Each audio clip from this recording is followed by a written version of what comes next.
پتی سے کٹ سکتا ہے ہیرے کا جگر؟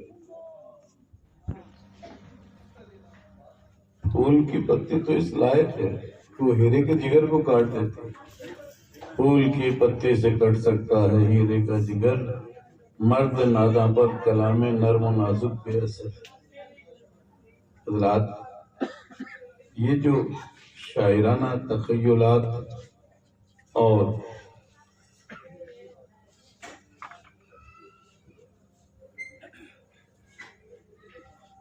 شاعرانہ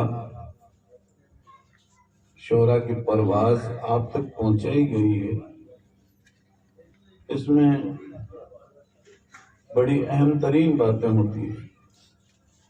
آدمی بولنے میں کچھ بھی بول جاتا ہے، لیکن لکھنے میں اور شاعری کرنے میں اس کو بہت زور آتا ہے. اور تو اس لیے جب آپ ایسی محافل میں تشریف رکھیں تو کلام کے ایک ایک لفظ کے اوپر نظر رکھیں. انشاءاللہ ہر بند نہیں، ہر لائن، ہر مصرع آپ کے لیے نصیحت اور ہدایت کا سبب بن سکتا ہے، ذریعہ بن سکتا ہے، اگر آپ سمجھ سے کام لیں تو. صحابہ کرام نے بارگاہ رسالت میں عرض کیا، یا رسول اللہ صلی اللہ علیہ وسلم نے سرکار کہ کفار آپ کی ہجوم کرتے ہیں. دیکھیے شاعری کے الگ الگ اصناف ہیں.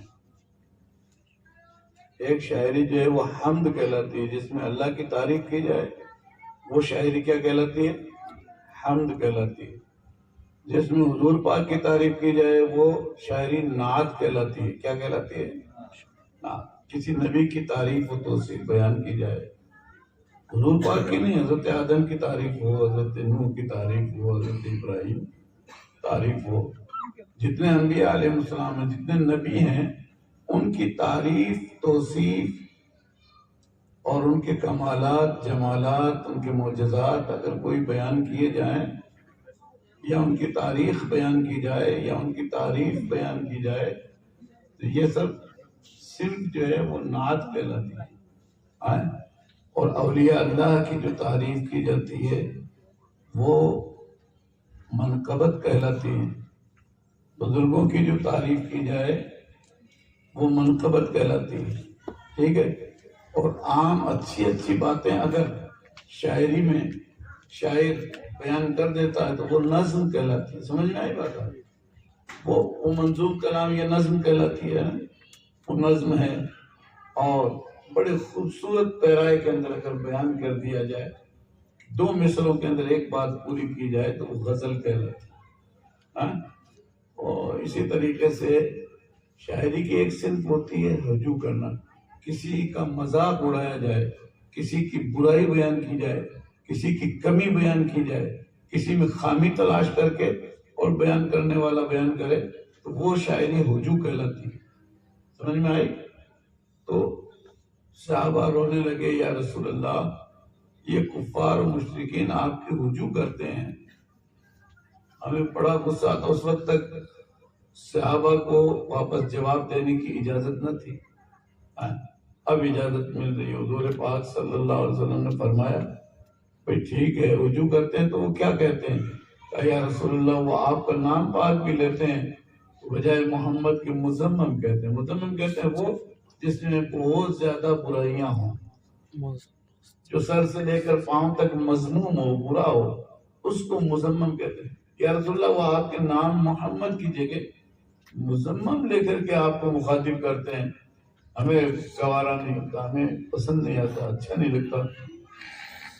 تو نبی پاک صلی اللہ علیہ وسلم نے صحابہ سے فرمایا اے میرے صحابہ تم کیوں غمگین ہوتے؟ وہ کسی مذمم کو مذمم کہتے ہوں گے، ہمیں تو اللہ نے محمد بنایا. سبحان اللہ. محمد کا معنی کیا ہے؟ محمد کا معنی یہ ہے، مائک بند ہو گیا، وہ سوئچ آن کرو، سوئچ نیچے ہوگی. محمد کا معنی کیا ہے؟ محمد کا معنی الذی یحمد حمدا بعد حمد، محمد اسے کہتے ہیں جس کی بار بار لگاتار مسلسل کنٹینیو تعریف کی جاتی رہے، اسے محمد کہتے ہیں۔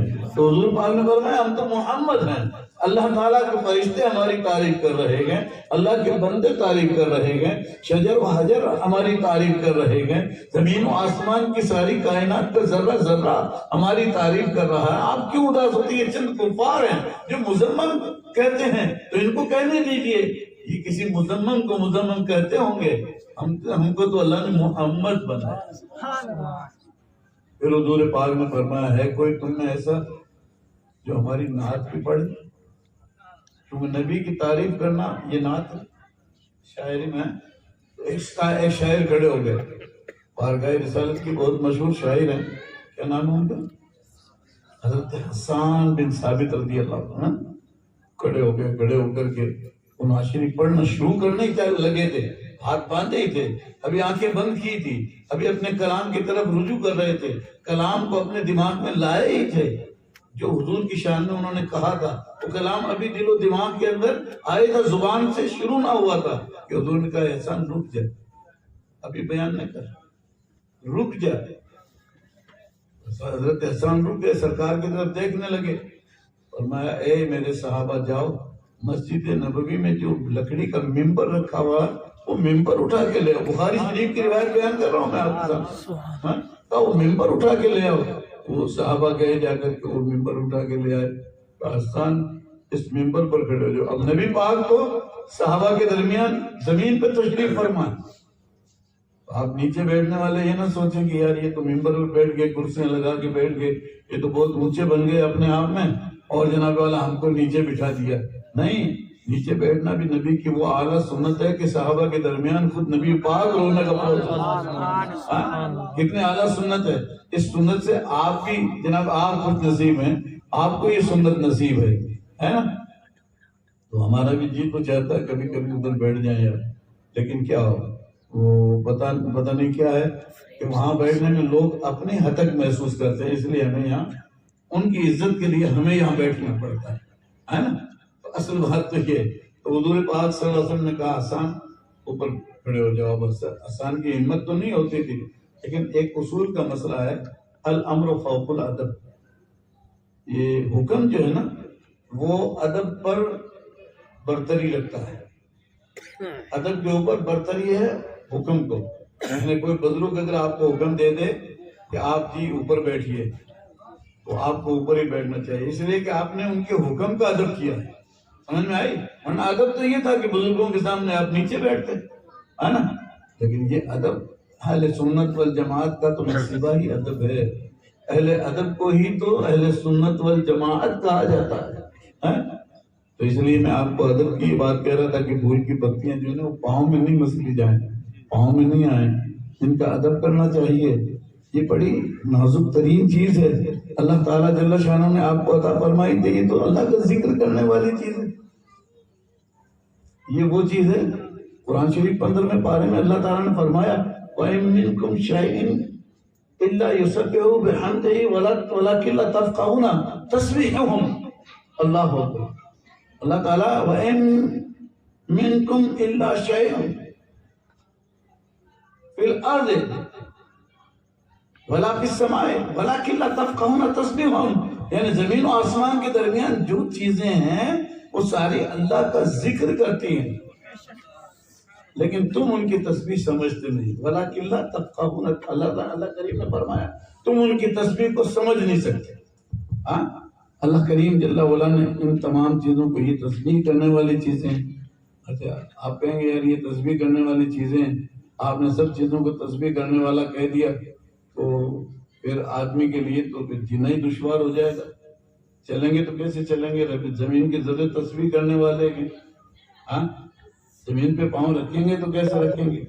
دیکھیے ادب کی بات الگ ہے، اصول کی بات الگ ہے، اصول الگ چیز ہوتی ہے اور ادب الگ چیز ہوتا ہے نا۔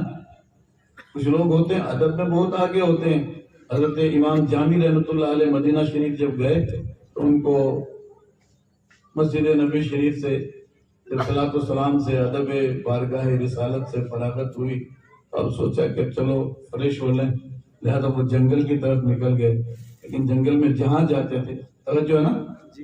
آپ کا جی تو نہیں ابھرا نا؟ میں آپ کا وقت تو ضائع نہیں کر رہا ہوں نا؟ ہاں، تو وہ کیا کہ جب جنگل میں گئے نا، آپ جنگل میں گئے تو حضرت امام جامی رحمت اللہ علیہ سوچا کہ ادھر جنگل میں ادھر ادب کی جگہ ہے، یہاں کھٹا ہے، یہاں یہ چیز ہے، یہاں پہاڑی چٹانیں ہیں، چلو یہاں بیٹھ کر کے پاخانہ پیشاب کی ضرورت پوری کر لی جائے۔ لیکن جیسے ہی آپ گئے تو ان کو دھیان آیا کہ یہاں رسول پاک کبھی تشریف لائے ہوں گے، تو حضور پاک کا کبھی قدم پڑا ہوگا، اس جگہ میں کیسے پاخانہ پیشاب جیسی پاخانہ پیشاب کی ضرورت پوری کرنے کی کیسے ہمت کر سکتا ہوں؟ حضور پاک آگے چلے، کئی حضور پاک کا یہاں سایہ پڑ گیا ہوگا، یہاں سایہ پڑا ہوگا۔ اب میں تو یہ کہتا ہوں آپ بہت دور نہ جائیے، آج سے 75 برس پہلے ایک لاہور کے ایک مفتی تھے، اے حافظ جی سنو، کتنی بڑی پیاری بات ہے۔ لاہور کے ایک مفتی تھے، مفتی محمد موسیٰ میاں صاحب، لاہور کے مفتی تھے۔ وہ